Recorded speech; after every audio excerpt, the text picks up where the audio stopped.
Hello, Resident Painting Sucks fan here, and my name is Jade Ross, here to guide you through the newest episode of The Dread of Painting.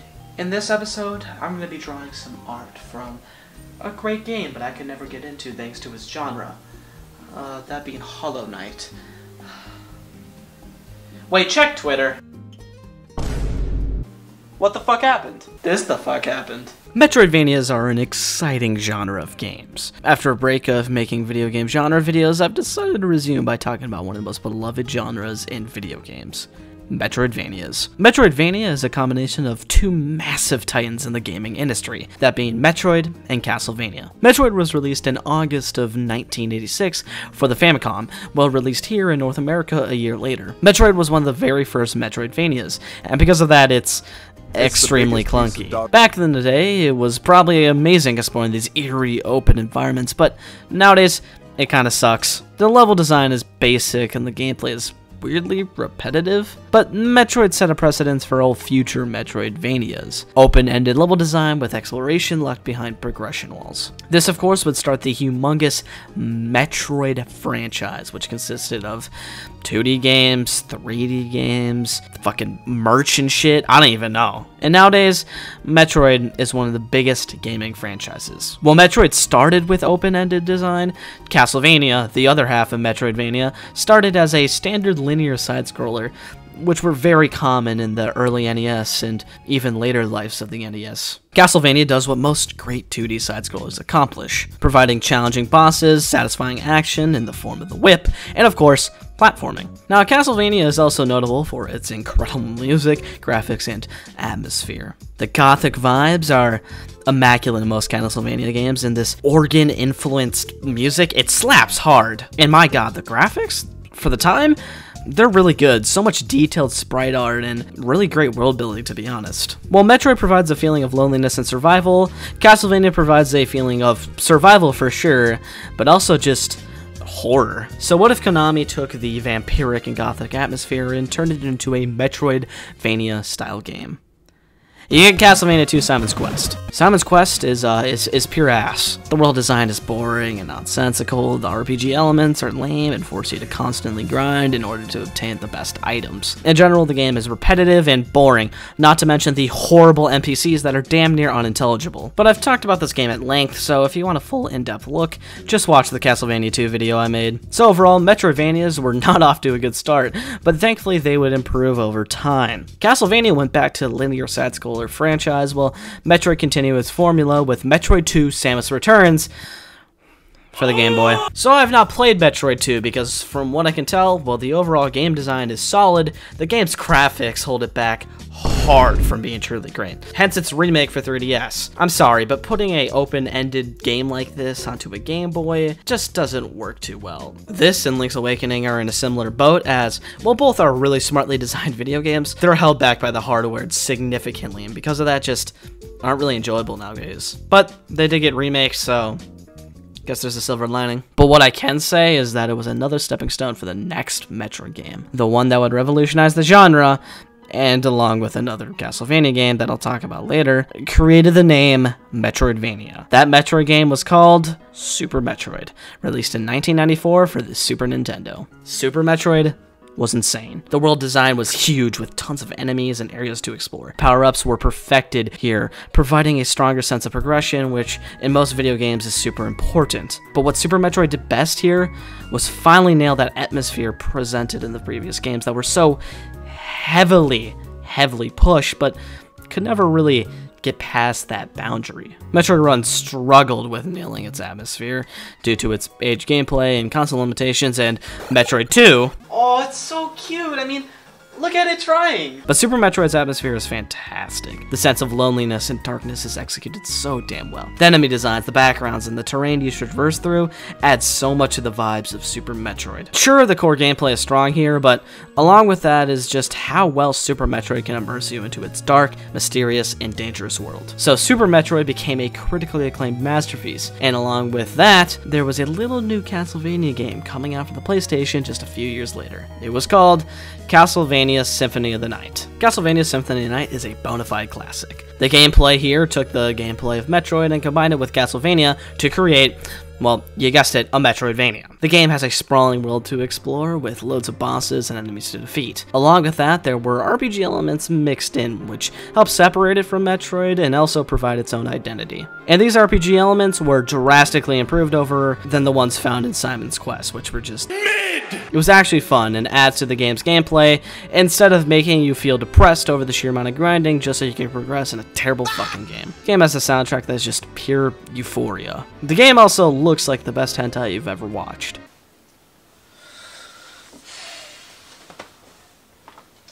The whole presentation here is just so damn good, I just want to take a bite out of it. But you want to know what isn't so good about this game?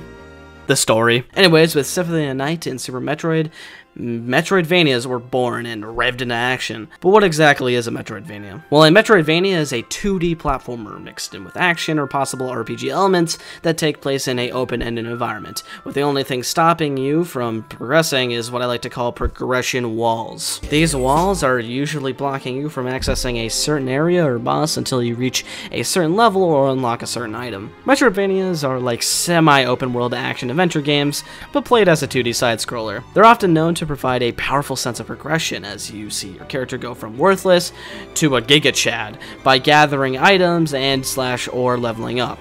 For example, Metroid has Samus lose all her abilities found in her suit, and you must find the missing power-ups and pieces in order to return back to your previous powerful state. This feeling of progression is often common in Metroidvanias. The feeling of going from hero to zero, back to hero is satisfying, and it feels like a huge payoff for going on such a dangerous journey found in these games. It's this sense of adventure, combined with tight platforming, that makes these games so enticing, along with atmosphere. I've been highlighting atmosphere a lot throughout this video because I feel a lot of these Metroidvanias I play, they focus a lot on it, providing heavy and unique atmospheres to add to the adventure or intensity of the game. For example, Metroid Dread. The game is extremely intense, all because of the atmosphere. Metroid Dread feels like a constant hell where you, the player, must escape from. The music's atmospheric melodies add to this, along with the stealth mechanics, which require you to hide from the enemy robots. These robots constantly attempt to kill you, and it adds this feeling of danger and dread. You get it? Metroid Dread is an intense as hell game that proves that Metroidvanias are perfect for crafting worlds that suck you in because of the atmosphere. I think it's because Metroidvanias have such interconnected worlds and minimal dialogue, which causes them to focus on the atmosphere to suck you in and tell a story.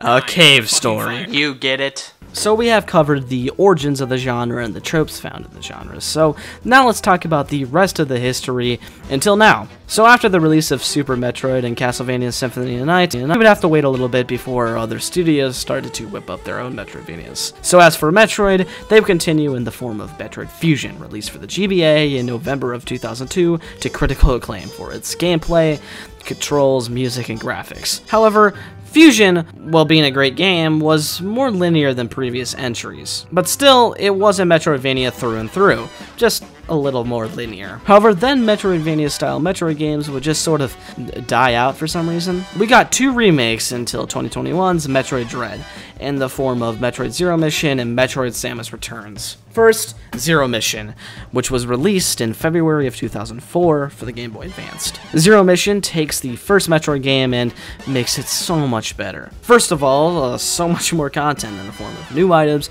areas, and mini-bosses. And Zero Mission also improves the controls and just makes the game look a hell of a lot better. Ma'am, are you Zero Mission? Yeah, why? I asked because your Tinder looked like this. So what? That's me. Fuck no. You're just Metroid.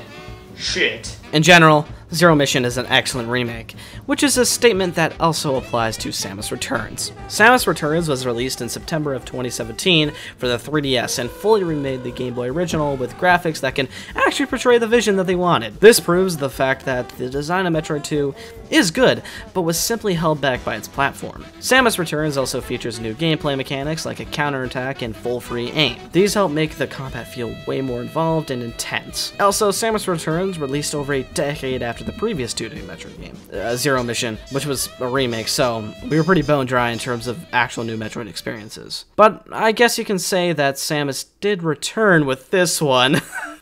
Do you get it? But the time between Metroid Zero Mission and Samus Returns was a weird time for Metroidvanias. While Castlevania would receive tons of entries for the handhelds, evolving the Metroidvania style, Metroid would turn into a action-adventure FPS game in the form of 3 Metroid Prime games. Now these games are fantastic, and I actually personally enjoyed them more than the 2D entries, but it was sad to see that they just kind of gave up on the Metroidvania formula for over a decade. And yes, Castlevania was releasing 2D entries over this period, and while some were great games, none had the impact Symphony of the Night had, and they became more and more like RPGs than Metroidvanias. The genre was kind of dying during the mid to late 2000s, until the indies came in. Cave Story was released in December of 2004 for PC, completely for free, and was one of the first examples of an indie studio success. The game received praise for its narrative, characters, world design, and fast-paced gameplay, and it felt like a true evolution of the Metroidvania genre. And the fact that it was made by just one guy was truly impressive. But the indies wouldn't stop there, as during the 2010s, there would be a huge resurgence in the genre. Games like Shadow Complex, Guacamelee, and the big ones, that being Hollow Knight and Ori and the Blind Forest, all innovating the genre and making waves in the industry as a whole, bringing light on Metroidvanias and the indie industry. So with all that history covered, let me tell you why I could never get into these games. Can't seem to figure out these things at all, man. I can recognize these games as fantastic, but for some reason I just can't stay hooked for longer than a couple hours at most. But I think I have finally figured out why I can't get into these Metroidvanias. The most obvious reason is how they handle progression, which, while some people do love, I just don't, and find it boring and cheap.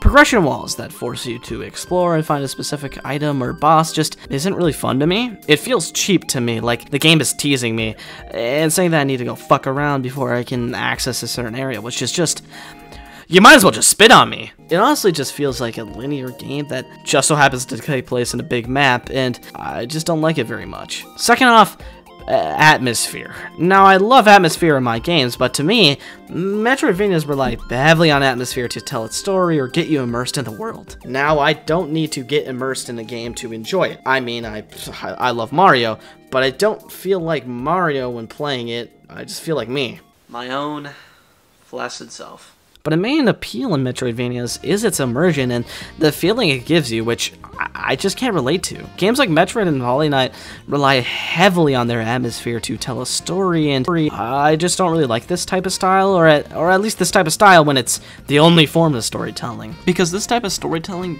doesn't really tell compelling characters. World building should be an addition to a story, not the story on its own. Now, a lot of people would say that, well, Metroidvanias, they're not really known for their amazing stories. It's not what their main goals are. It's to provide a really fun experience. But here's the thing. I already mentioned that I don't like the progression, so that means I don't really enjoy the gameplay, because progression is one of, if not the most important thing in a video game. So, if I can't enjoy the gameplay, and they're not really trying to tell a story, or at least a story in an interesting way, where's the enjoyment? But this is in no means me saying that these games are bad. They're amazing, which is why I praised them so much in the beginning, because they are quality products. I just can't get into them because of their own style. However, if there is one I could get into, it would be Hollow Knight. It's the game I got the farthest into, and I enjoyed it a lot. I think it's because of the art style and really fun bosses, but I just got a lot more entertainment out of this game. I don't know if I'll fully get into it, but it is a very fun game. But I can promise I will beat one Metroidvania eventually. That being Castlevania Symphony of the Night, as I plan on beating all the mainline Castlevania games eventually. So stay tuned. And whatever your thoughts are on Metroidvanias, we can all agree that they have been super influential and impactful on the gaming industry. The open-ended environments were like a precursor to the open-world games that we find so often nowadays, and taking the action-adventure gameplay and mixing them with platforming really impacted many people. Maybe not me, but a lot of other people. They are clearly amazing games and have impacted so many. Most importantly, the indie community, which has grown massively because of Metroidvanias. It's one of the most common genres found in indie games. So remember, stay chilled, don't be blue-pilled, and don't have the hostages in your house, guys. It's just fucking stupid.